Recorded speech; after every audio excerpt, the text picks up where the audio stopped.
Meu nome é Roberto e sou transportador há muito tempo, a maior parte da minha vida.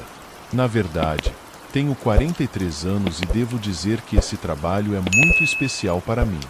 Gosto muito dele porque tem sido meu sustento e da minha família há muitos anos. Gosto disso e também me deixou bons amigos que também são colegas.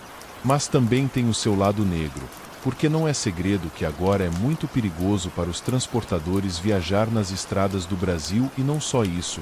Muitos dos meus amigos e eu também tivemos experiências muito estranhas, que não têm uma explicação sensata ou lógica. Esta história é justamente sobre isso, algo que aconteceu comigo há muito tempo e que continua sendo um mistério para mim e para as pessoas ao meu redor. Eu estava voltando da entrega de uma remessa e já me dirigia à cidade. Já passava das 11 da noite. Eu estava dirigindo em uma estrada muito tranquila, sem muito trânsito e muito escura. Estava ouvindo música quando, de repente, um amigo meu, que também é transportador, falou comigo no rádio. Eu atendi e o cumprimentei muito calorosamente. Eu alegremente disse a ele que estava surpreso por ele ter me ligado. Bem, pensei que ele estava de férias, já que ele me disse que iria tirar uma semana para levar seus filhos a um parque de diversões na cidade do México. Bem, era férias de verão. Ele não me explicou por que estava trabalhando, apenas me disse que o caminhão havia sido deixado em uma área de terra. Ele me disse que sabia que eu estava naquela estrada e que eu deveria ajudá-lo porque ele não conseguiu se comunicar com ninguém mais claro do que isso. Sim, me dê a localização. Exatamente para ver quanto tempo levaria para chegar lá, eu atendi. Ele me disse o endereço. Fiquei surpreso que ele me deu tão exatamente, mas para mim foi muito melhor, porque assim eu não me perderia. Respondi que estava perfeito. Assim que ele chegou em uma hora, eu queria fazer mais. Conversar enquanto ele chegava e perguntar por que ele não tinha saído de férias e simplesmente conversar com ele para que ele não se sentisse sozinho naquele lugar. Mas ele desligou na minha cara imediatamente, não questionei nada, apenas dirigi até lá para ajudá-lo no que pudesse. Bem, ele também não me deu detalhes. O que aconteceu com o caminhão dele, no final das contas, talvez ele simplesmente o pegasse e no dia seguinte iria buscá-lo com um mecânico ou eu, quem sabe, mas eu estava preocupado que ele estivesse lá sozinho. Bem, a situação era perigosa. Cheguei ao lugar onde ele me disse que eu deveria ir para as montanhas. Era uma estrada de terra despovoada. A verdade é que questiono o que ele estava fazendo ali, porque não havia luzes de nada, nem havia cidade ou vida no local, era apenas montanhas e escuridão. Claro que comecei a sentir-me um pouco nervoso, estava tenso com a situação, mas nunca pensei em fantasmas ou coisas paranormais. Em vez disso, tinha medo dos vivos. E você sabe do que estou falando. Tentei ligar para meu amigo pelo rádio, mas ele não respondeu. Eu queria saber exatamente onde ele estava. Eu já estava no local que ele me disse, no fundo daquela montanha, e simplesmente não conseguia ver, mas ele nunca me respondeu. Cheguei a um lugar onde era só terreno sem vegetação, era só terra e o caminho não estava mais lá, ou seja, não tinha mais caminho até lá.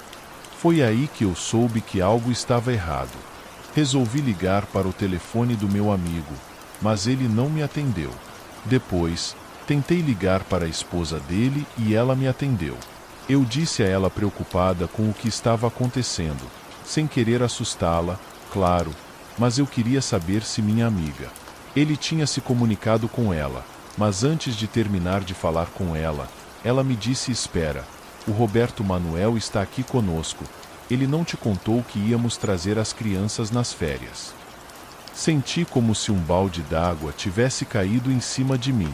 Congelando, meu coração acelerou. Bem, era claramente a voz do meu amigo Manuel que tinha me ligado ou algo que imitasse perfeitamente a voz dele e ele sabia meu nome. A esposa do Manuel falou comigo ao telefone preocupada e depois me entregou ao meu amigo. O que aconteceu? Irmão, você está bem? Manuel me disse. Eu resumi o que tinha acontecido comigo e ele respondeu: sai daí, sai daí. Eu não te liguei. Minha caminhonete está na minha casa. Outra pessoa queria que você fosse para aquele lugar. Foi por isso que a ligação foi feita. Ela cortou, tentei ligar para ela novamente, mas eu disse que não havia sinal e quando me virei para sair dali vi na minha frente muitas silhuetas que estavam surgindo do nada na escuridão. Elas tinham formas que eu nunca tinha visto antes. Elas não pareciam pessoas. Eles não eram pessoas e estavam andando em minha direção. Comecei o mais rápido que pude. Me virei e essas coisas começaram a correr em minha direção. Eu vim com meu coração batendo a 1 milha por hora. Não conseguia ver muito atrás porque estava muito escuro, mas depois o rádio tocou de novo. Eu respondi pensando que era algum colega que eu tinha ligado para o Manuel, mas havia uma voz macabra muito séria que eu nunca tinha ouvido me dizendo para não sair porque não iam me machucar. Desliguei imediatamente e continuei dirigindo e me aproximei cada vez mais da estrada, mas o rádio continuou tocando e parou. Ouvi quantas criaturas zombavam de mim e digo criaturas porque suas vozes não eram de gente. Não sei que diabos eram, mas não parei e não olhei para trás. Continuei dirigindo até que finalmente peguei a estrada e comecei a dirigir. Só que alguns minutos depois, em um trecho, eu tinha sinal novamente e meu celular tocou. Manuel voltou a ficar preocupado comigo, porque não sabia o que estava acontecendo. Respondi que estava tudo bem, já estava indo para casa e que ele não deveria se preocupar. Naquela noite, quando cheguei, fui para casa com tanto medo e tensão. Contei para minha esposa e depois contei para meus colegas, que acreditaram em mim instantaneamente, porque eles também foram vítimas do desconhecido nas estradas quando a escuridão os invade. Nunca soube o que era que imitava perfeição a voz do meu amigo e porque eles me queriam e nem quero imaginar o que teria acontecido se eu não tivesse conseguido escapar de lá a tempo ou se um pneu tivesse sido danificado ou uma série de coisas que ocorrem comigo. Isso poderia ter acontecido. Acredito firmemente que não estarei aqui contando isso para vocês.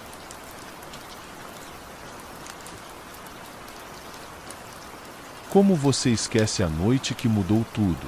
Era uma terça-feira, por volta das 18 horas, e eu acabará de começar meu turno como motorista de caminhão. Peguei minha carga habitual em um armazém perto de Albany, Geórgia. Desta vez, tinha que entregá-la em Mobile, Alabama. Mal sabia eu que essa viagem aparentemente mundana iria perturbar o delicado equilíbrio da minha vida. Meu nome é Jay Broston, da América. As pessoas me chamam de Jay. Dirigir um caminhão nunca foi um trabalho dos sonhos para mim. Foi algo em que caí depois de alguns tumultuados anos dentro e fora de vários shows nos meus 20 e poucos anos. Enquanto eu viajava pela estrada, ouvindo uma antiga estação de rock, avistei um carro não programado seguindo logo atrás de mim, o que não é incomum nessas áreas. Imaginei que fosse apenas mais um motorista tentando fazer o tempo passar, brincando de gato e rato. Horas se passaram e o carro permaneceu inflexível em me seguir até o Mississippi. Ficando cada vez mais inquieto, mas sem entrar em pânico, decidi parar na próxima parada de caminhões na esperança de que eles perdessem o interesse e continuassem descendo na rodovia. Ao entrar e estacionar minha caminhonete, olhei para o veículo deles, agora imóvel, pelo que pareceram minutos. Ficamos ali sentados em silêncio, até que de repente 2 homens saíram do carro. Pareciam ter quase 40 ou 50 anos, com aparências mal cuidadas e desleixadas. Imediatamente senti um arrepio na espinha. "O que você quer?" Eu gritei pela minha janela entreaberta, enquanto mantinha meu motor pronto para rugir de volta à estrada se necessário. O mais alto dos 2 falou primeiro, em um tom perturbadoramente calmo. "Não queremos problemas", ele disse. "Estamos aqui apenas para recuperar o que não pertence a você." O mistério de suas intenções só serviu para aumentar meu medo e confusão. Hesitantemente, eu saí da minha caminhonete e com o coração subindo em minha garganta continuei brincando. "O que é que você pensa? Eu tenho o seu." Perguntei com a voz trêmula. Eles trocaram olhares e ordenaram que eu abrisse a traseira do caminhão. Meu coração disparou quando de repente percebi que a carga que eu estava transportando poderia conter um segredo obscuro. Os bisbilhoteiros abriram as portas e nós fomos cumprimentados por dezenas de caixotes de madeira sem identificação. Para validar suas afirmações, eles escolheram um caixote que desmontaram profissionalmente com precisão, revelando seu conteúdo ilícito: cocaína. A cocaína era tão pura que brilhava no trailer mal iluminado, como cacos sinistros de vidro marfim. O homem mais alto, cujo nome eu nunca aprendi, com calma, me informou sobre como ele estava rastreando minha carga por meio de uma fonte interna na empresa do meu empregador. Seu parceiro interveio brevemente para lembrá-lo de que tudo isso fazia parte da resolução de uma disputa em andamento entre cartéis rivais. Tão rápido quanto começou, a provação imprevista terminou. Os dois homens rapidamente carregaram sua cota de narcóticos em seu veículo e desapareceram na escuridão, deixando-me desnorteado e um pouco aliviado. Levou semanas e muitas noites sem dormir para se livrar daquele encontro, sabendo muito bem quão perto cheguei de me tornar uma vítima desses criminosos implacáveis. A verdade permaneceria indefinida sobre quem realmente eram esses homens, mas um gosto amargo permaneceu em minha boca enquanto os ecos de sua conversa me assombravam até hoje. Nunca mais eu aceitaria outro trabalho de entrega sem questionar o que o destino sinistro estava por trás daquelas caixas de madeira e as sombras que poderiam ser lançadas pelos perigos incertos que espreitam em nosso mundo. O peso dos acontecimentos daquela noite pesaria em minha consciência nos dias e nos meses que se seguiram. Não pude deixar de me sentir responsável, ainda que indiretamente, pelas mãos nas quais a carga ilícita acabaria por acabar.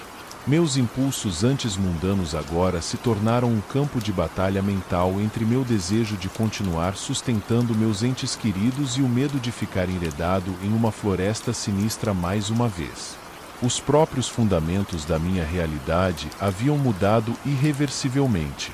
Se foram os dias de inocente desapego dos males ocultos que espreitam à vista de todos. Então, tomei uma decisão que me guiaria para um caminho muito distante da minha vida como um simples motorista de caminhão de Albany, Geórgia. Nunca fiquei de braços cruzados e me resignei ao destino.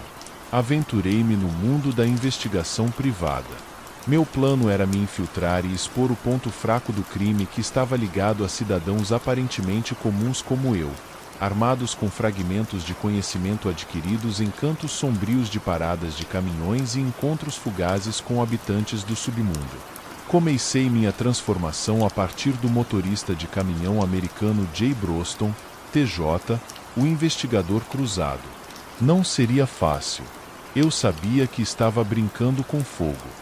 Mas talvez, em algum lugar neste caminho sombrio, eu pudesse encontrar a redenção para meu passado e forjar uma nova identidade como alguém que se manteve firme diante da adversidade, em vez de se encolher em suas sombras.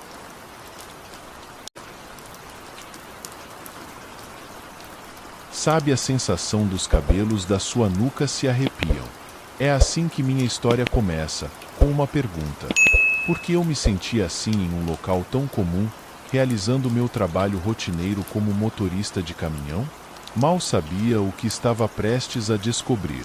Era uma quarta-feira à noite, e fui designado para um ponto de entrega na zona rural do leste da Pensilvânia. As estradas eram estreitas e sinuosas, e o sol já havia se posto, lançando sombras em meu caminho. O silêncio da área penetrou na cabine do meu caminhão enquanto eu dirigia mais fundo na floresta. Meu nome é Eldritch Akamer. Achei que vocês deveriam saber quem está contando essa maldita história maluca. Tenho feito esse trabalho há mais de 15 anos, mas deixe-me dizer a vocês. Naquela noite, cara, eu não consegui me livrar daquela sensação estranha. Quando fiz a curva e puxei perto do armazém isolado para descarregar minha carga, houve um inesperado tep-tep-tep na janela do lado do passageiro. Keenan Birchfield é um daqueles rostos familiares que você vê nas entregas noturnas. Ele estava fumando um cigarro e perguntou se poderia conseguir alguma ajuda para descarregar seu próprio rol a alguns quilômetros da estrada. Parecía bastante inofensivo. Nós dois dirigimos até o local desolado de entrega de Keena. Parecia nada mais do que uma casa de fazenda abandonada cercada por árvores e silêncio. Ele fez um gesto para que eu o ajudasse com algumas caixas pesadas na parte de trás de seu caminhão, e foi quando notei marcas de arranhões e o que pareciam ser manchas de sangue ao redor de uma caixa em particular. Antes mesmo que eu pudesse dizer algo sobre isso, ouvimos um som angustiante nas profundezas da floresta circundante. Parecia alguém uivando de dor, enquanto outro grito ecoou em resposta. Trancamos os olhos por um momento antes de voltarmos para a segurança de nosso caminhão. Aqueles malditos ruídos pareciam gelo em minhas veias. Não demorou muito para percebermos que estávamos sendo caçados. Comecei lentamente a ouvir sons de passos à distância, captando um vislumbre de uma figura sombria espreitando no meio da meia-luz. Chamamos a polícia, é claro, mas lá fora, isolado e sem sinal de celular, não é fácil. Voltar o que você viu lá fora. A voz de Eldred Keenan tremeu enquanto ele se arrastava, o cigarro dele. Não tenho certeza se algo ruim, eu respondi trêmulo. Keenan ficou quieto no rádio por um momento antes de explicar como ele foi seguido por um maníaco chamado Virgil Soval. Com a palavra que Virgil estava obcecado por Keenan por causa de uma antiga rivalidade entre suas famílias. Algumas coisas sérias de Bad Blood que remontam a gerações. Aquele sentimento estranho se transformou em um pânico total conforme as horas passavam e os passos se transformavam em risadas distorcidas de uma ameaça invisível. Estávamos presos, sem nenhuma maneira de alcançar a polícia ou escapar, sem encontrar nossa morte.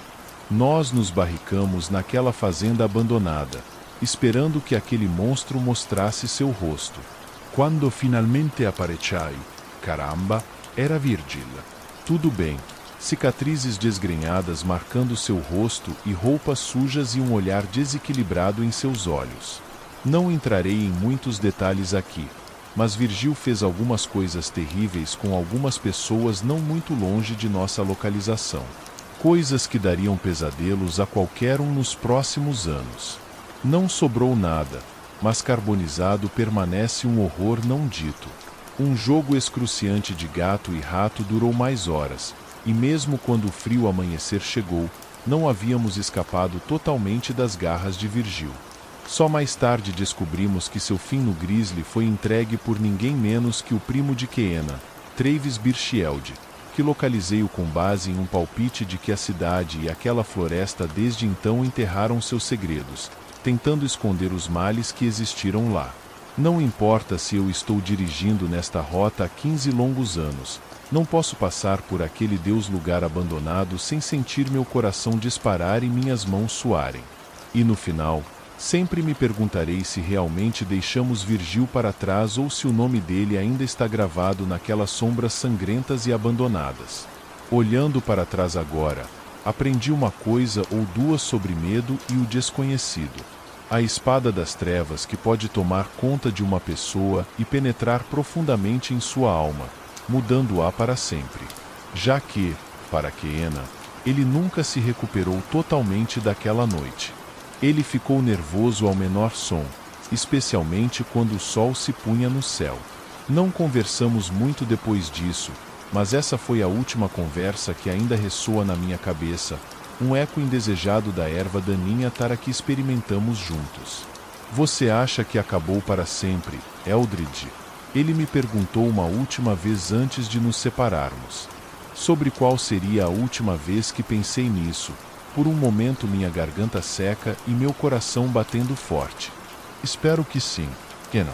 Espero que sim, mas mesmo enquanto pronunciava essas palavras, um osso frio e sutil dentro de mim sussurrava dúvidas e medos persistentes de que talvez, apenas talvez, não tivéssemos visto Virgil Soval pela última vez e seu torcido forma de retribuição.